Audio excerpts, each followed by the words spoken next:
이게 지속되면 선거는 끝난 거예요. 이게. 이번에도 그래야 되냐 이거. 니나 그래. 니나 그래.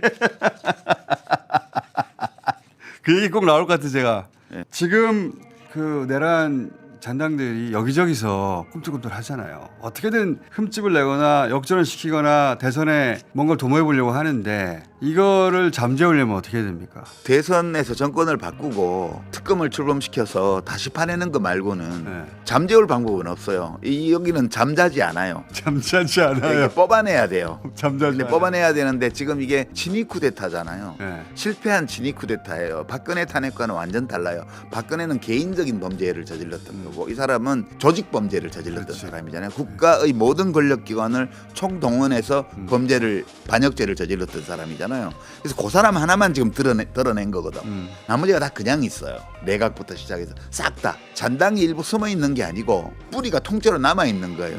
윤석열 한 명만 쫓아낼 수 있는 수준이 우리나라 사법제도의 상황이에요. 헌법재판소에서 윤석열 하나만 잘라냈지 나머지는 다 탄핵 기각을 하잖아요. 그리고 지기현 판사 같은 사람이 지 맘대로 왕처럼 자기 법정에서 해도 그거를 아무도 손을 못 대요. 그 정도로 우리 사회가 기득권들끼리 서로 봐주는 게 강한 사회예요. 이 조건에서는 대선이 끝나서 이재명 후보가 대통령이 돼서 직무를 시작하기 전까지는 그 어느 것 하나 본질적인 해결이 불가능합니다. 그래서 내란은 아직 끝나지 않았어요. 내란의 정치적 종결이 6월 3일 이루어지는 거고 그 다음에 사법적 종결 수순으로 들어가야 됩니다. 이거 가지고 또 뭐 정치 보복이다 어쩌고 그러는데 그게 아니에요. 이거는 대한민국의 헌법적 안정성과 확실성과 이런 것들이 다 걸려있는 중대한 문제거든요. 누구를 처벌해야 하는데 이런 문제가 아니고 이번을 마지막으로 이 잠재적 위험 이걸 끊어내야 돼요. 우리나라가. 확실하게. 네, 그래서 그 문제는 여전히 통째로 남아있는 과제다 이렇게 봐요. 그 수사 대상에서 저는 개인적으로 김건희 씨 포함해야 된다고 보는데 아이 그 별로 중요한 문제 아니에요. 어차피 다 딸려가게 돼 있어요. 달려가게 돼 있다. 그거는 뭐- 왜냐하면 부부는 처벌할 이렇게 이명박 때도 그랬고 과거에 우리가 항상 아니 그래왔거든요. 조국 부부를 시차를 두고 감옥에 보냈잖아. 그러니까 진보 진영의 이 정치인들은 예를 들어서 조국 또는 이재명도 부부까지 괴롭혀요. 다 기소해서 그렇죠. 근데 하잖아요. 보수 진영의 정치인들은 부부는 건들지 말라고 한단 말이지. 이번에도 그래야 되냐 이거. 니나 그래. 니나 그래. 니나 그래. 그 얘기 꼭 나올 것 같아 제가. 예. 김건희 씨는 그냥 네. 딸려가는 거예요 이제. 딸려가는 예. 이제는 전화 건다고 말 들을 사람 없어요. 대통령과 그래. 이제 남편이. 예. 그래 니나 그래. 니나 그래. 이번 대선에서 주목하는 포인트는 뭡니까? 이번 대선에서 주목하는 포인트는 이 상황을 이해하려면 왜 이재명 후보의 지지율이 저토록 높은가? 일반 여론조사도 그러하고 후보 경선에서도 90% 내외. 왜 저렇게 강고해졌는가? 이거 하나 해석이 필요하고요. 두 번째는 최근 여론조사 흐름을 보면 탄핵 직후로 가 있잖아요. 그렇죠. 우리가 계속 내가 그 얘기를 했어요. 그 미친 것 같은 그런 여론조사 지표의 변화만 나타났고 민심 변화는 일체 없다. 탄핵 이후로 지금까지. 여론조사 꽃에서는 그랬는데 작년 총선 때도 마찬가지였어요. 그때 마찬가지였어요. 2월 3월 초까지 민심은 변화가 없고 여론조사 지표의 변화만 있다 그랬습니다. 내란 세력 쪽에서 여론조사 조작을 통해서 민심이 달라진 것처럼 연출해서 헌법재판소 재판관들에게 영향을 미쳐보려고 시도했던 거거든요. 시도했던 거죠. 이제 그게 무의로 돌아갔고 예. 그리고 지금 그 기간 동안에 이상한 여론조사 흐름이 나타났던 게 이제 거품이 꺼지면서 예. 지금 원래의 자리로 가는 거예요. 다른 조사들도 대부분. 네, 그렇게 되는데 이제 왜 그러면 국힘 쪽 후보들은 후보를 넣으면 그 국힘 후보를 찍겠다는 답변보다 더 떨어지지? 나와요. 국힘 후보라 넣으면 35% 내외가 나오는데 맞아요. 특정한 국힘의 후보를 넣으면 25% 내외밖에 안 맞아요. 나와요. 이 현상이 왜 일어나는가? 그러니까 이재명의 강세 그리고 국힘 후보의 약세 이게 지속되면 선거는 끝난 거예요 이미. 지금 그런 추세예요. 후보 등록 전에 선거가 이미 끝나 있는 상황으로 가는 거예요. 특별한 변수가 없는 한은. 이게 마지막 변수는 만에 하나 대법원에서 이재명 후보를 아웃시킬 수는 없어요. 아웃시킬 수는 없죠. 그러나 이제 정치적으로 공격받을 수 있는 포인트를 만들어줄 수는 있겠죠. 그래도 안 꺾일 거예요. 저도 그렇게 생각합니다. 이제 이재명 후보는 그 두 가지를 해설을 하자면 이재명 후보는 원래 민주당의 비주류예요. 아웃사이더에서 한 10년 전에 출발해서 여기까지 왔는데 이번 탄핵 기간을 거치면서 민주당의 주류 있잖아요.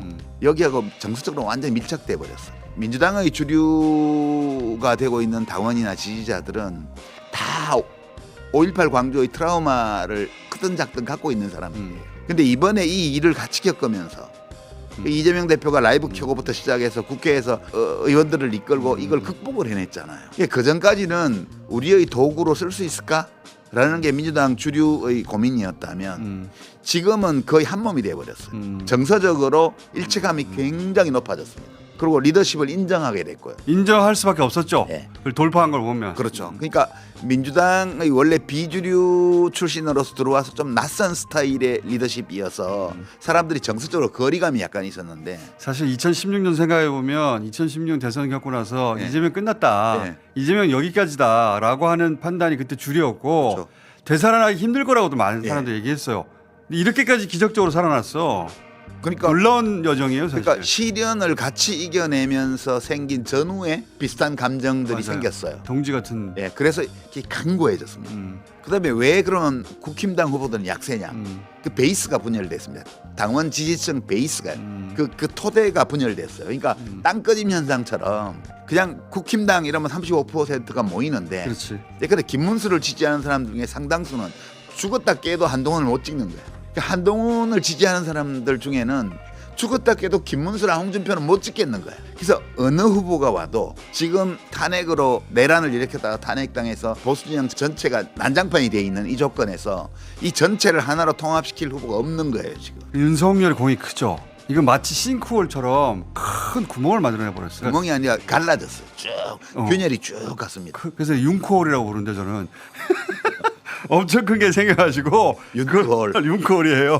넘어갈 수가 없게 만들었어요. 큰 역할을 했어. 다 갈라져 버렸어. 생각해 보세요. 민주당은 이재명 대표가 아웃사이드 출신으로 중심으로 밀고 들어와서 이제 민주당의 주류 세력과 역사적 유대감을 형성해 버린 조건이 됐고, 국힘 쪽은 정서적 분열, 이념적 분열이 심화돼 가지고 어떤 후보가 나와도 그 진영 전체를 하나로 통합할 수 없는 조건이 돼 버렸어요.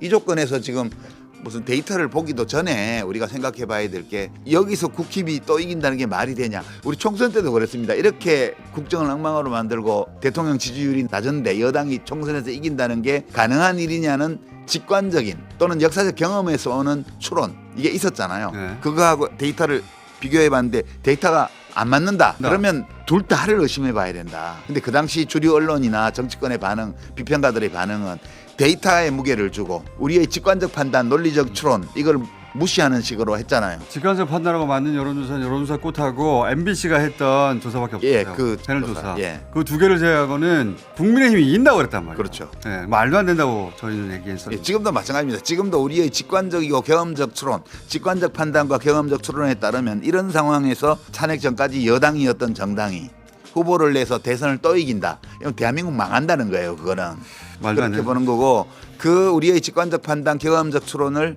여론조사 꽃이 15K로 15K로 매주 증명해주고 있다. 예. 예, 저희가 15,000명, ARS 전화 면접 6,000명, 21,000명입니다 한 주에. 그렇게 가는 거기 때문에 지금 이번 대선 국면에서 우리의 사법 시스템이 얼마나 크게 고장나 있는지를 우리가 매일매일 느끼고 있고, 그래서 대법원 판사들도 저는 이제 괜찮으리라고 보는데, 그 이유는 우리 헌법재판소가 많은 비난을 받고 실망을 줬지만 그래도 윤석열처럼 국민들이 다 생중계로 보는 가운데 내란을 일으킨 자는 잘라냈잖아요. 그 정도는 한다고요. 대법원 판사 지금 노태학 선관위원장이 기피 신청해가지고 12명이 하는데 그 정도는 하리라고 봐요. 저는 이 건에. 그러니까 대법원 판사들이 사법 쿠데타의 주역으로 역사에 기록되는 거, 이거를 스스로 하지 않을 정도는 된다고 저는 봐요. 저도 그렇게 기대하는데, 예. 워낙 미친 일들이 많이 벌어져가지고. 그러니까 그대들이 만약 그런 일을 한다면 이게 미친 짓으로 역사에서 영원히 기록될 거다. 이 점을 계속 얘기해야 계속 된다. 환기해야 돼. 예. 예.